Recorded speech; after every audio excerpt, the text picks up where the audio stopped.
Hi hello ನಮಸ್ಕಾರ, welcome back to our YouTube channel. ಇವತ್ತಿನ ಸುದ್ದಿ ಏನಂತ ತಿಳ್ಕೊಳ್ಳೋಣ. ಅದಕ್ಕೂ ಮುಂಚೆ ನೀವಿನ್ನು ನಮ್ಮ ಚಾನಲ್ಗೆ ಸಬ್ಸ್ಕ್ರೈಬ್ ಆಗಿಲ್ಲ ಅಂದರೆ ಕೂಡಲೇ ನಮ್ಮ ಚಾನಲ್ನ ಸಬ್ಸ್ಕ್ರೈಬ್ ಮಾಡಿಕೊಡಿ.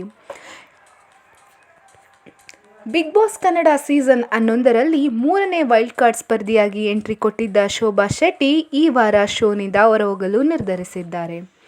2 ವಾರದ ಹಿಂದೆ ಸಖತ್ ಸೌಂಡ್ ಮಾಡುತ್ತಾ ಬಿಗ್ ಬಾಸ್ ಕನ್ನಡ 11 ಮನೆಗೆ ಕಾಲಿಟ್ಟ ಶೋಭಾ ಶೆಟ್ಟಿ ಈ ವಾರ ಪೂರ್ತಿ ಸೈಲೆಂಟ್ ಆಗಿದ್ದರು.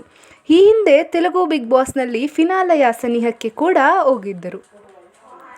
ಬಿಗ್ ಬಾಸ್ ಕನ್ನಡ ಸೀಸನ್ 11ರಲ್ಲಿ ಬಂದ 2ನೇ ವಾರಕ್ಕೆ ಮನೆಯಿಂದ ಹೊರಬರಲು ನಿರ್ಧರಿಸಿದ್ದಾರೆ.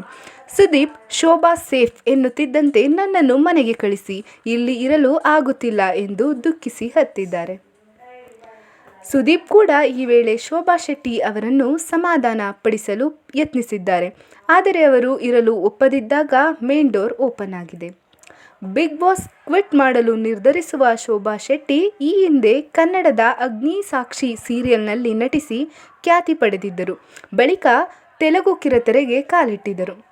ಬಿಗ್ ಬಾಸ್ ಮೂಲಕ ಶೋಭಾ ಶೆಟ್ಟಿ ಮತ್ತೆ ಕನ್ನಡಕ್ಕೆ ಕಮ್ ಬ್ಯಾಕ್ ಮಾಡಿದ್ದಾರೆ. ಆದರೆ 15 ದಿನಕ್ಕೆ ಶೋ ಬಿಟ್ಟು ಹೊರಬರುವ ನಿರ್ಧಾರ ಮಾಡಿದ್ದಾರೆ. ಇದು ಎಲ್ಲರಿಗೂ ಅಚ್ಚರಿ ಮೂಡಿಸಿದೆ. ವರದಿಗಳ ಪ್ರಕಾರ Shobha Shetty Bigg Boss Kannada season 11ರಲ್ಲಿ 2.5 ಲಕ್ಷ ರೂಪಾಯಿ ಇರಬಹುದು ಎನ್ನಲಾಗುತ್ತಿದೆ.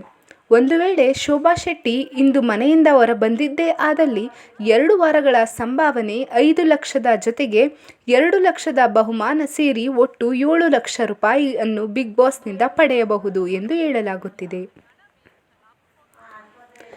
ಇದಾಗಿತ್ತು ಇವತ್ತಿನ ವಿಷಯ. ಈ ವಿಡಿಯೋ ಇಷ್ಟ ಆಗಿದ್ದಲ್ಲಿ ಲೈಕ್ ಮಾಡಿ, ಶೇರ್ ಮಾಡಿ, ಸಬ್ಸ್ಕ್ರೈಬ್ ಮಾಡಿ. Thank you.